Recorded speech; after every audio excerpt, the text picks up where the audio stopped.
Under pressure increases my blood pressure. Started off with a Queen song, one of the classics, Under Pressure. Finish off with an anatomy song. Hey, welcome back to the Kmax, and that's what we're going to be talking about today. Pressure, particularly blood pressure. So it is a very important measurement of, I guess, your coronary health.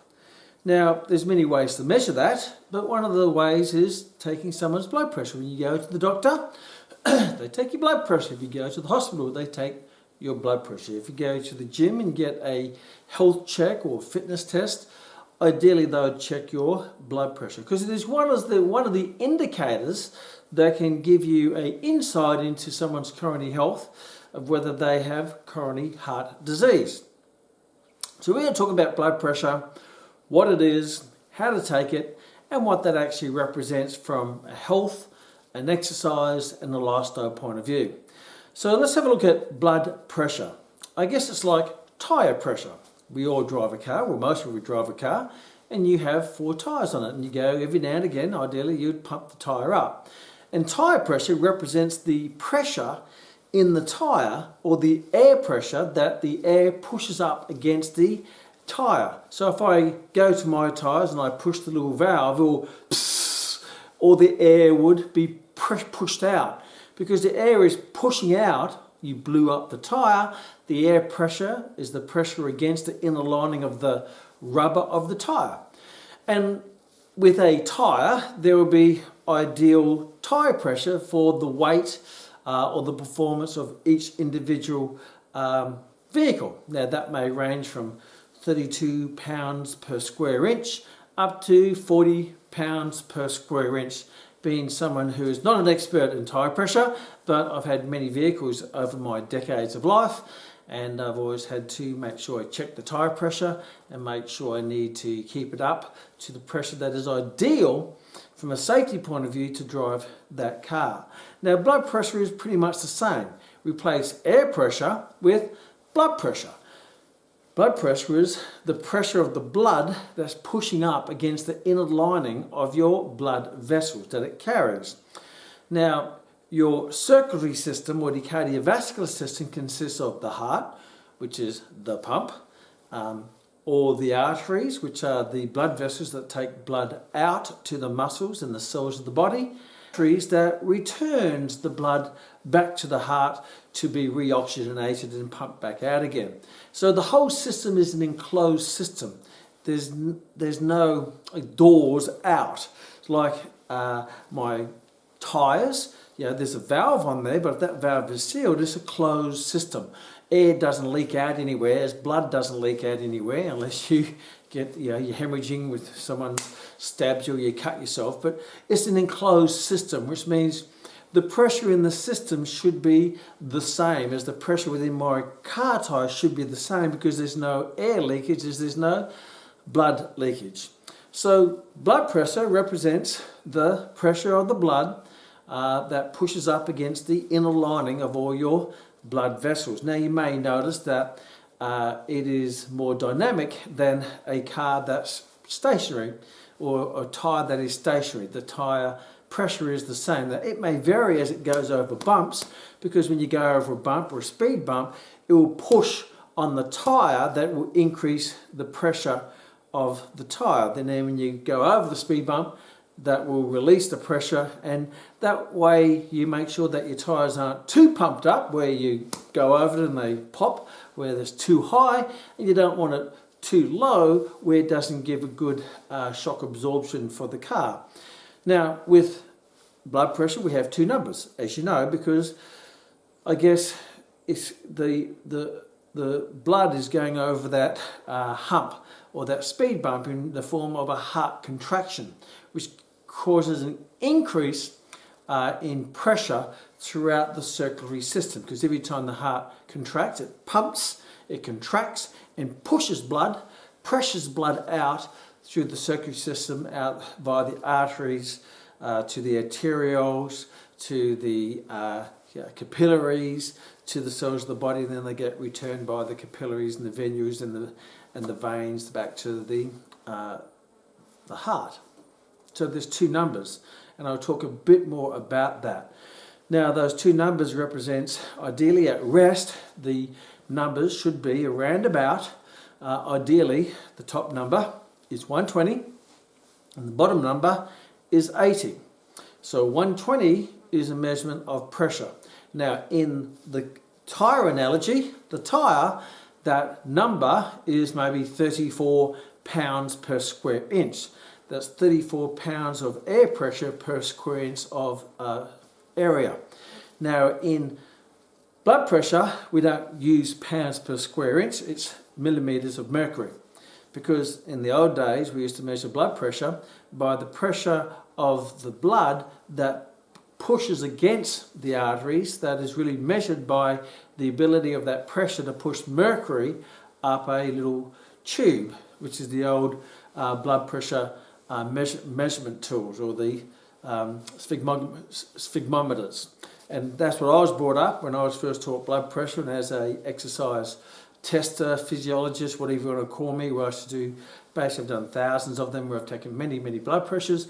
I used to old school the mercury, and the mercury goes up, and it goes up by 120, which is basically 120 millimeters of height, and 80 is the bottom one. And that basically represents the 120, which is the top number, which is called the systolic. Now the way we remember systolic over the bottom number, which is called diastolic, I used to always remember systolic starts with S.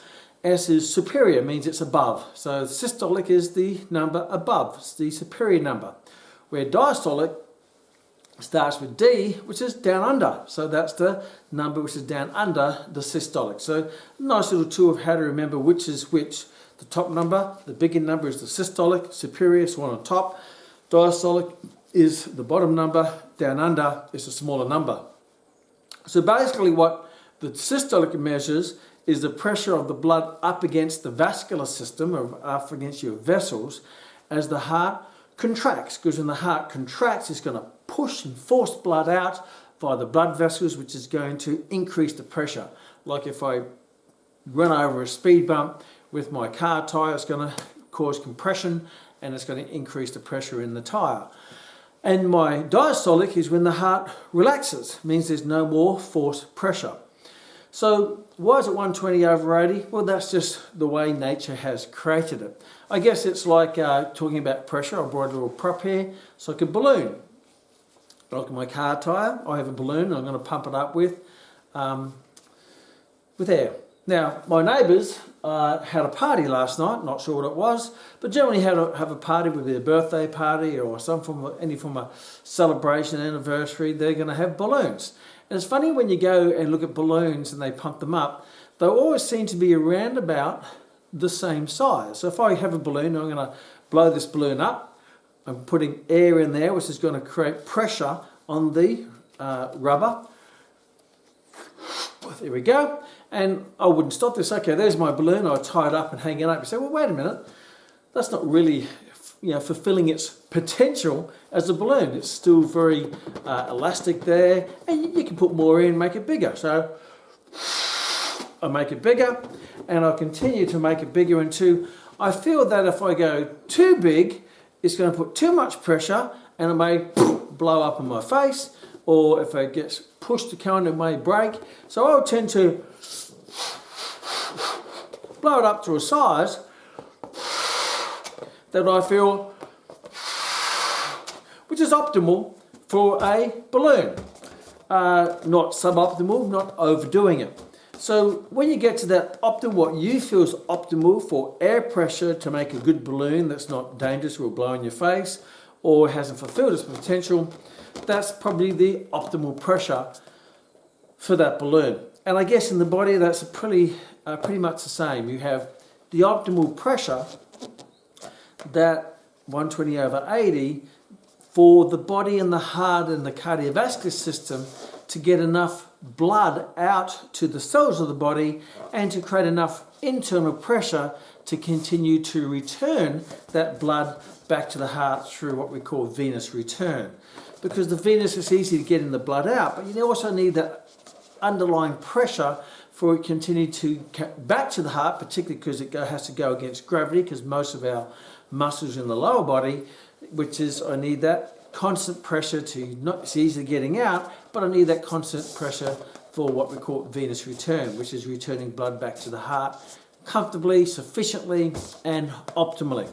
So as there seems to be an optimal pressure for a car tyre, there's probably an optimal pressure for the performance of a car tyre, for the performance of a balloon, if a balloon performance from an appearance point of view, there seems to be an optimal performance, universal performance for people, for blood pressure from a healthy person, so to get blood out, but also get it back without overdoing it or underdoing it either way. So I will...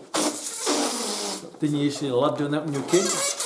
Oh, it's not me, ma'am. So I have a pull. There we go. That took off. So here's, just say this is my vascular system, or this is my heart.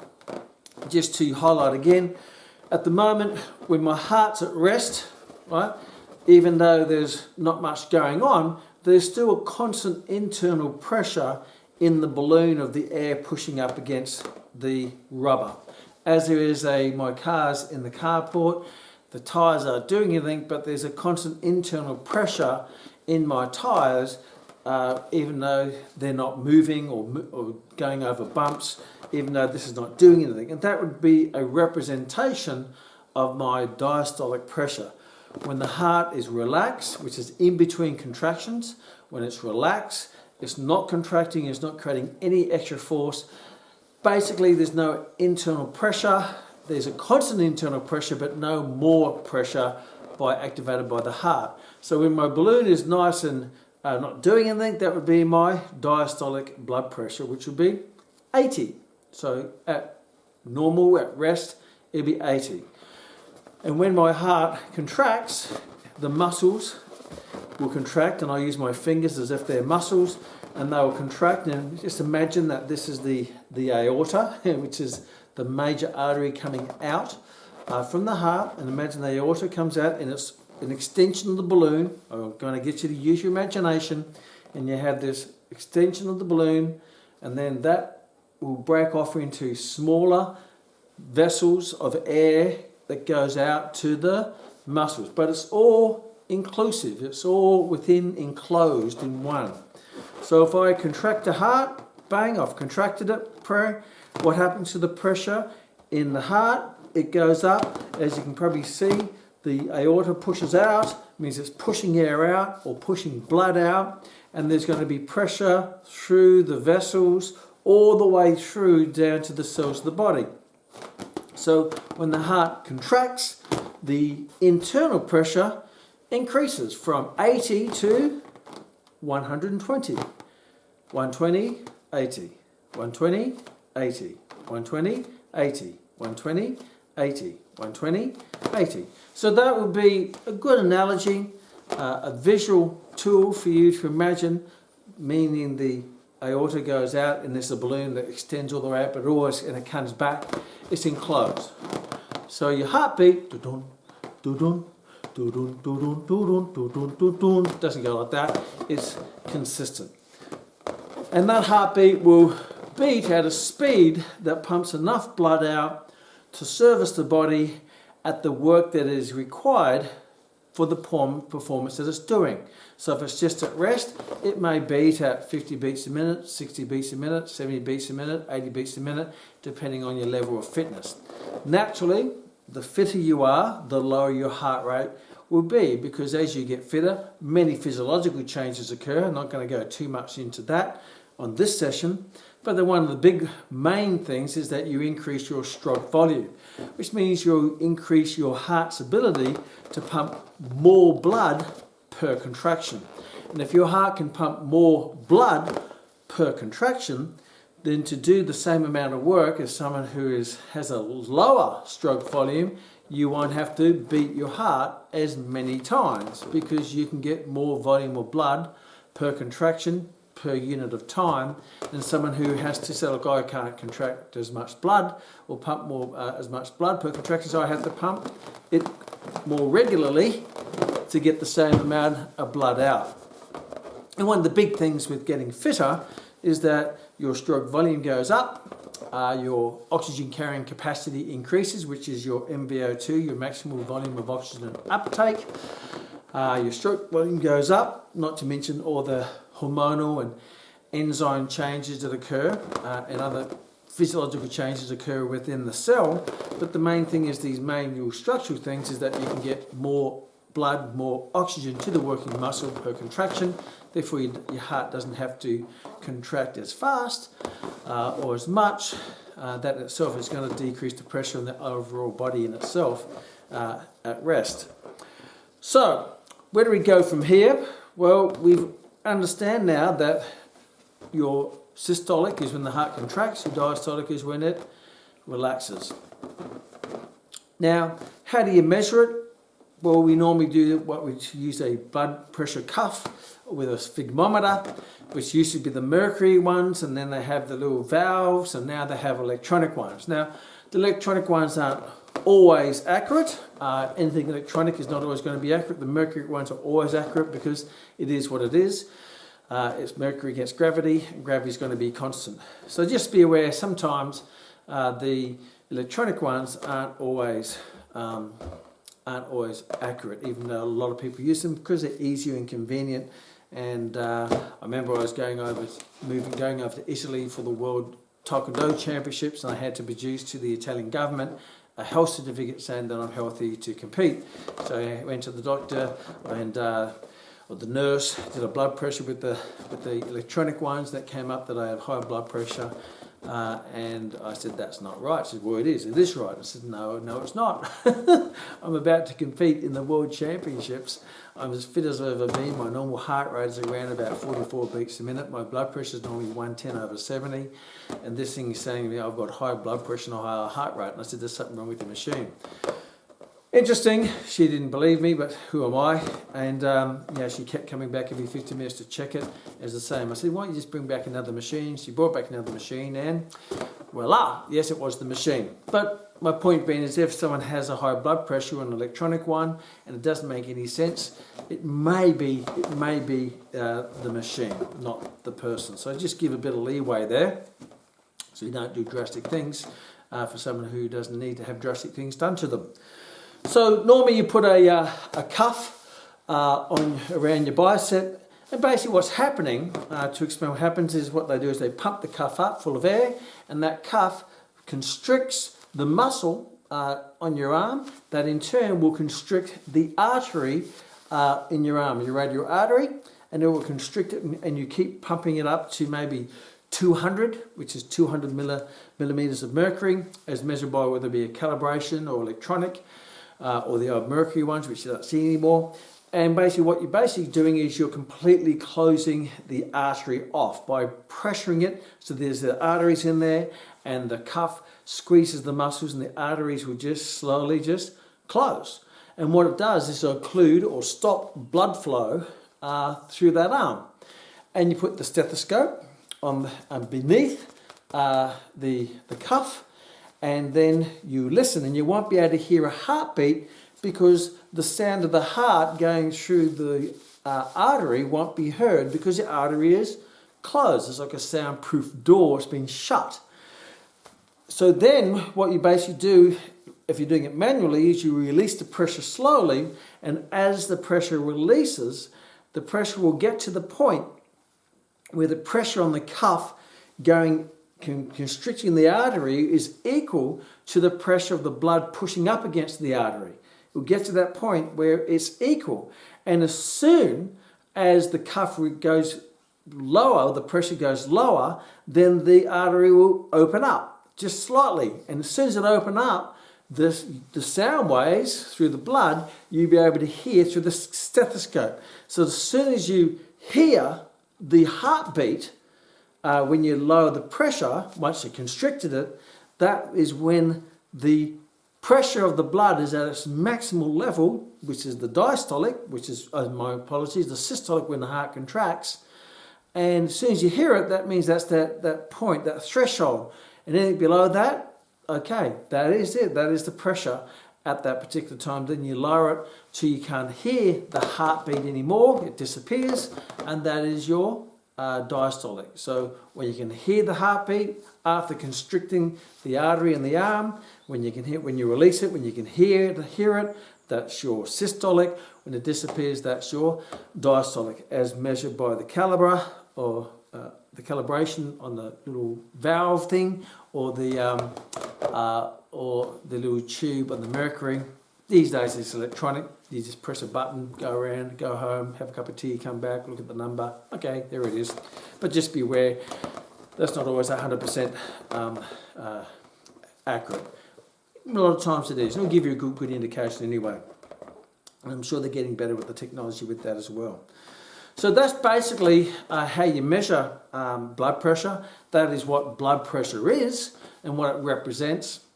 Now, what happens when you exercise? Well, obviously when you exercise, you need more energy in the muscles to perform the activity or the exercise that you're doing. So therefore, if you need more energy, you're going to need more oxygen to do that. You're going to also need blood supply for macronutrients and micronutrients and hormones and enzymes, but mostly oxygen. So therefore, if you need more oxygen, you need more blood, because blood carries the oxygen. So when you're in that point of exercise, or even when you start to think about exercise, or you're getting anxious in what we call the pre-activity mode, where you start to getting psyched up, you find that your heartbeat will start to prepare the body for action. That's called the stressor response. You're getting ready for a stress that you're anticipating it's going to happen. So therefore, you get anxious, you get itchy, your heart rate goes up, your breathing rate goes up, your muscles start to twitch, the hormones or your action hormones start to be released into the blood to get you ready for the fight or flight response. But this might be predetermined through an exercise activity that we're going to do. So part of that is that your heartbeat will start to go up, and it will want to get more blood down to the working muscles. So your heart contractions increase in contraction, in power of contraction, as well as the number of contractions in preparation for the activity. And when you do start exercising, and you need the oxygen physiologically rather than just psychologically preparing for it, then your heartbeat will start to contracting more powerfully. Your blood volume will go up even more, your heart rate will go up, will therefore be able to deliver more blood and oxygen to the working muscles, so you can break down your substrates of energy, carbohydrate and fat, whether it be aerobically or anaerobically. Aerobically in the process of producing energy, maybe anaerobically in recovering after anaerobic bouts, which I've done a whole different session on that in itself. So your blood pressure goes up naturally during exercise. Your blood pressure goes up in anticipation of exercise. Your blood pressure goes up in anticipation of any form of fight or flight response. And that can be physical, it can also be psychological, and that's where stress comes in, because whether it be physical stress or psychological stress, it's still going to have the same physiological reaction in the body. So when you're stressed, your heart rate goes up, and your blood pressure goes up, and your stroke volume goes up, and everything else goes up, getting ready for action or reaction or fight or flight. So basically what happens is your blood pressure goes up. But what's interesting is obviously when you contract, increase the contraction power, increase the frequency, your systolic pressure will go up, and that is absolutely normal. It is supposed to happen. So there's nothing wrong with having a high systolic blood pressure acutely. That doesn't mean it's a good looking blood pressure, but acutely means in short periods of time. The challenge is if it's chronic, if you have a high systolic blood pressure when you're doing nothing. Now that can occur, obviously, because you might be at a place where you're no longer at ease. So it's an indicator that you are diseased. Disease, whether it be psychologically or physiologically. Psychologically, you might be suffering stress or anxiety or pressure at work or pressure at home, and that itself is keeping you that constant on edge in that stress state. Therefore, your body is always in that stress response or stress reaction to that psychological predator. In the caveman days, the only predators were physical predators, so therefore they didn't last. But psychological predators can stay in your mind forever, whether it be financial psychological predators or relationship psychological predators or career or business psychological predators or whatever that might be. And that can become quite a constant or a chronic condition. And then you have physiological chronic conditions such as blockage of the arteries or hardening of the arteries or atherosclerosis or coronary heart disease or whatever that might be. So when your blood pressure is constantly high, then there's either a psychological disease or a physiological disease that needs to be addressed. Now, however, if that blood pressure is up because you're exercising, then that's good, because that's a good stress. It's a good stress because you're burning energy, because you're activating muscles, you're using hormones, you're using enzymes, you're using substrates, you're using oxygen. But when you're in a psychological and it's elevated, then you're not using it, you're just accumulating it. It becomes an accumulation of toxic, psychological and physiological toxic state in your body. So when you exercise, what tends to happen, well, what will happen is your systolic will go up. Your diastolic, on the other hand, will either stay the same, if not go down. Now, the textbook says it stays the same. However, being someone who's done literally thousands of fitness tests, because I was an exercise physiologist, I found that most of the time, 90+% of the time, your diastolic went down. Your systolic went up. It may go up from 120 up to 140, maybe 150, maybe 160 at extreme levels. But normally around there, it may go up 20, 30, 40 units going up, depending on how hard you're exercising. And you'll find that I found that your diastolic will actually go down probably anywhere between 5 to maybe 10 units. So your blood pressure may go up to 140, 150, over maybe 70 or maybe even 65 or something like that. Which is, some people say, why does your diastolic go down? Well, I want you to imagine this. When my heart is contracting, and it's a powerful contraction because I'm exercising, and I use exercise at this stage, you're contracting it, therefore there's going to be a pressure increase. A good pressure increase, because that pressure increase is sending blood and oxygen and nutrients and macronutrients and hormones and enzymes out to the engine to be used in the muscles, which is great. But when the heart relaxes, there's no more pressure there for a brief moment of time. So therefore, the pressure should just come back to what it was at rest, because there's no actually pressure from the heart pumping blood out. It's like if I take my car tyre over a speed bump, the pressure in the car will go up. But as soon as I'm over the speed bump, it would just go back to normal. When I press, increase systolic blood pressure, relax, the internal pressure in the balloon goes back to normal. But you may ask, why does it go down? Well, the reason why it goes down is because in your body you have obviously your arteries, your arterioles, your capillaries. Now, your capillary network is so tiny, and it was said if you took all your vessels out of your body, including your capillaries, it could go around the earth. I'm not sure that is true, but it really highlights the point is that you have a massive amount of micro capillaries that only allow one cell blood cells through into the deep tissues. Now, most people who are sedentary don't use those capillaries. People who exercise at rest don't use those capillaries. You only open up those capillaries when you need to get more oxygen down to the deeper tissues or the deeper cells in the tissues of the body. So basically what happens is when you exercise, you increase what we call the capillarization. The capillarization means you open up more little blood vessels deep into the tissues of the body to get oxygen into the deeper parts of the muscle or the cells to produce energy. So basically what happens is that internal network, circuitry network, expands. means you have the same volume of blood, where the average person has maybe 5 to 7 litres of blood, the same volume of blood, but you have now more blood vessels. It's not that you didn't have the blood vessels, but they were closed off, and now they're opened up. So you have more balloon, same air. More balloon, same air, the pressure's going to come down. More tyre, same air, the tyre pressure's going to come down.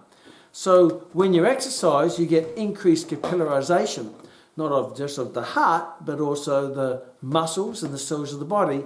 Therefore, you have more channels of blood to go through. Therefore, the overall pressure will come slightly down, because you haven't got more blood. You've got the same blood, but you've got more surface area of the vessels to cover. Therefore, your diastolic blood pressure will actually come down.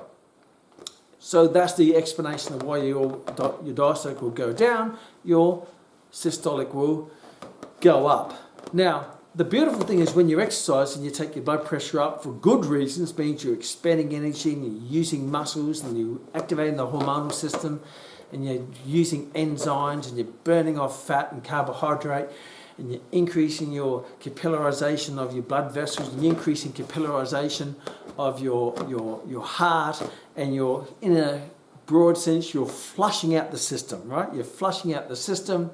That's a good reason. It's like anything, you want to give the system a flush out. And I guess high intense cardiovascular exercise is really good to do that, because it really gets everything up, gets the body performing at a high level, cleanses everything out. I know these are more generic terms, but gives you an indication of what it does. And when you have that, the body's an amazing thing for homeostasis. If it goes up, there's always going to be a down. For every reaction, for every action, there's going to be a reaction.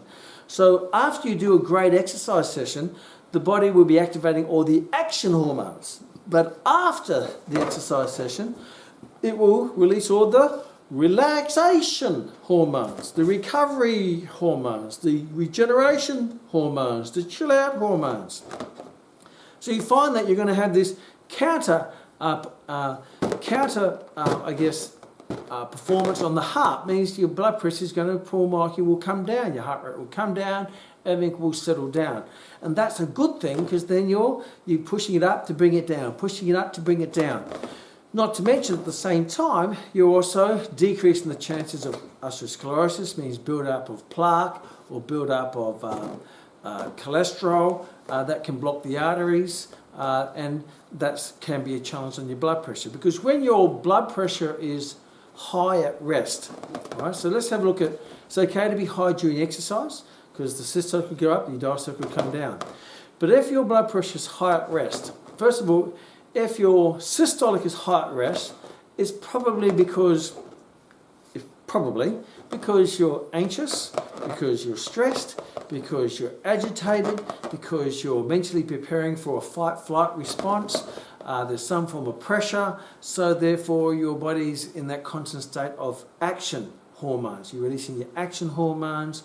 You find that also you're probably, if you're in that state, your body's releasing your blood lipids and your cholesterol and your glucose, all getting your body ready for action. But if the thing that is pressuring you doesn't require a physiological reaction, where it's more psychological, might be pressure from financial pressures or relationship pressures or career or business pressures or whatever it might be, then you're in that constant state of disease.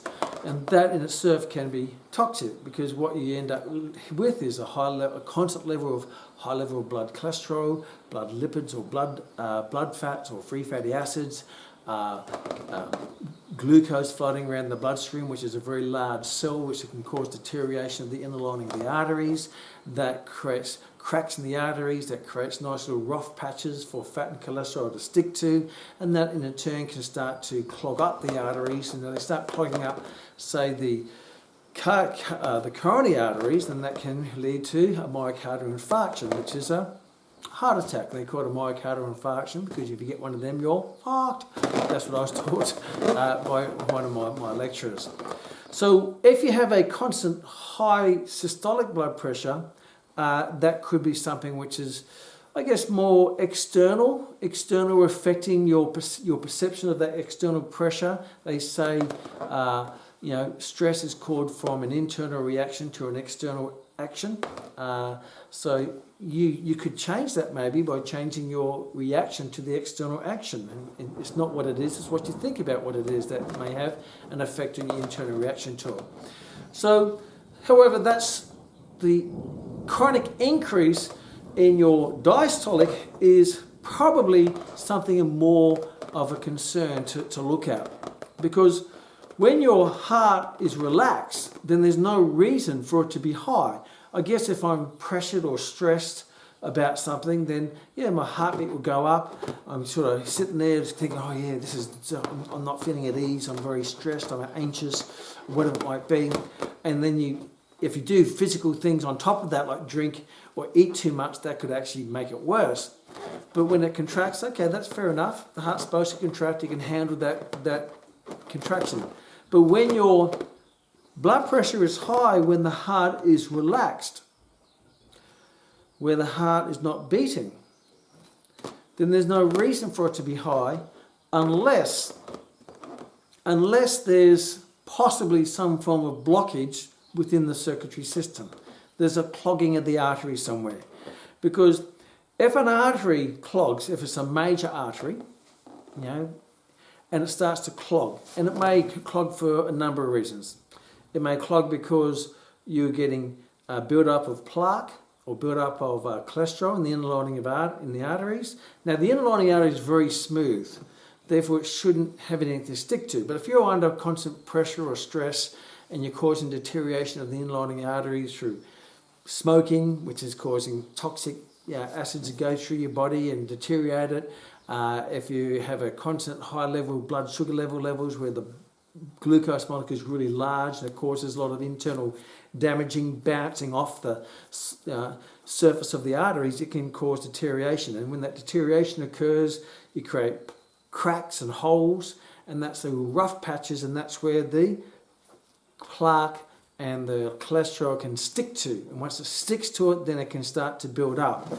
And then once it builds up, it will actually what we call occlude the artery. It means you will close it off with gunk. I guess it's like if I have a hose and the inside of the hose starts to get clogged up with mud, the pressure in the hose increases.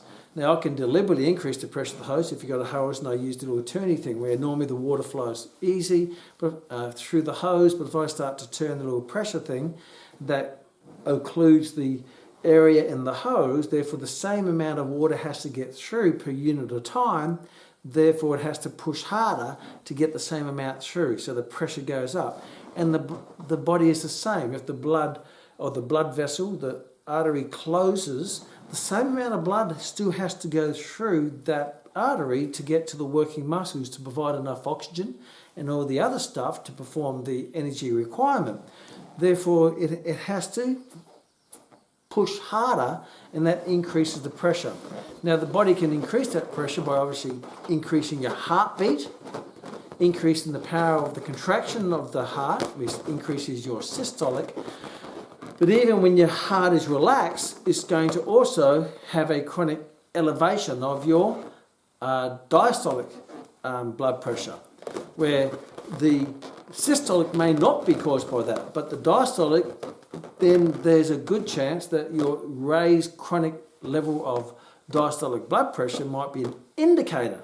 It's not absolute, it's just an indicator, a clue, a little red flag, a little bing, something like on your dashboard of your car, a little red light comes up, bing, doesn't mean there's something wrong, doesn't mean anything, but that says, hey, best go to the mechanic, best go to your doctor, your physician, your cardiologist. If you find you in that constant state, particularly the systolic. Because sometimes when I did the fitness testing as a physiologist, someone would come in and sit down, and because they're getting tested, they get anxious, right? If you sit for any test, you get anxious. You don't sleep well the night beforehand for a test at school or a test at university or any form of test for a course, and you're anxious.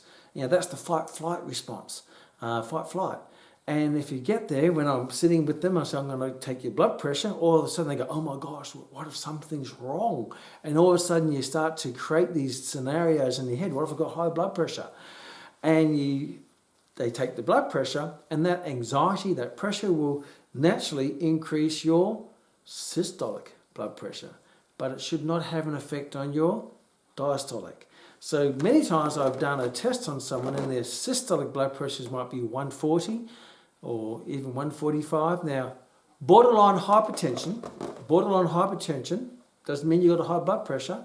We're not doctors, so you don't diagnose, but it's just an indicator of when to send to a doctor, is 140 over 90. So when someone's blood pressure is 140 over 90 and above, that might be a time to refer if there's not an explanation of why that might be. They may say, look, I've had a really bad time today. I found out that my partner's playing up on me, or my dog died today, or whatever it might be. Something dramatic has happened in their life, and that may have a short-term effect on their blood pressure, and you may take that in consideration. Sometimes just doing a test on them increases their blood pressure because they get anxious about it, but generally speaking, that might be 140 over 80. And says, is that high? So, well, 140 is a bit high. That's probably because you're anxious because you're getting your blood pressure checked by someone as good looking as me, and that's putting pressure on you to perform. I don't know. So my point being, but the 80 is the one which I would be more comfortable with. Okay, 80 is okay. So that's probably because you're a bit anxious, or you had a tough day, or something bad's happened in your life and you're dealing with it so well. More the reason to go and exercise to burn off that energy, burn off the anxiety, burn off the stress. Because the greatest reliever of stress is exercise.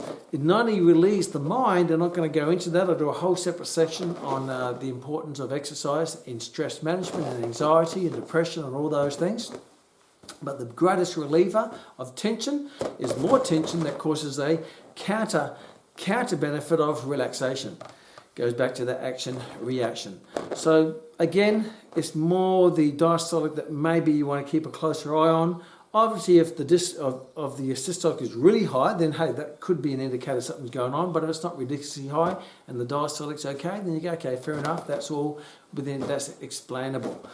But if someone say their blood pressure is 140 over 100, then okay, that's something you better what's happened? Has anything happened today that we increase or explain that? And if we can't resolve this, then it might be wise to go and get a check with your physician or your doctor. So if in doubt, always refer and get it checked out. If in doubt, get it checked out. So, but even once have been diagnosed with some form of condition, the best way to overcome that disease is exercise. Because the best way to ease someone is to exercise in a controlled manner, taking into consideration all of their symptoms, whether it be coronary symptoms or muscular or soft tissue symptoms, whatever it might be. So hopefully that's been a bit of benefit to explain blood pressure, what it represents, how it's measured, what are the parameters of health. 120 over 80 is quite healthy. Once you get to 140 over 90, starts to get to that range of borderline hypertension. When the high blood pressure is caused by occlusion of blood flow, obstruction of blood flow due to blockage in the arteries, such as atherosclerosis, the clogging of the arteries through plaque and cholesterol, and if that artery gets completely clogged or obstructed, therefore the blood cannot be provided to the working muscles of the cell that it provides, then because those cells or those muscles don't get oxygen and nutrients, then that parts or the muscle or the cells die. So if it's a coronary artery that supplies blood and oxygen to the muscles of a part of the heart, and if that occludes or gets obstructed or clogged up, then that muscle of the heart dies, and that leads to what we call a heart attack. And if enough of the heart dies, then unfortunately you die. You might get a warning where you get a heart attack and survive because not enough of the heart died in that particular attack. If the artery is providing blood and oxygen to the brain, and that artery gets obstructed or occluded and stops the blood flow and oxygen, then that part of the brain doesn't get oxygen, therefore it dies, and that leads to what we call a stroke. Other parts of the body that can be affected such as kidney dysfunction.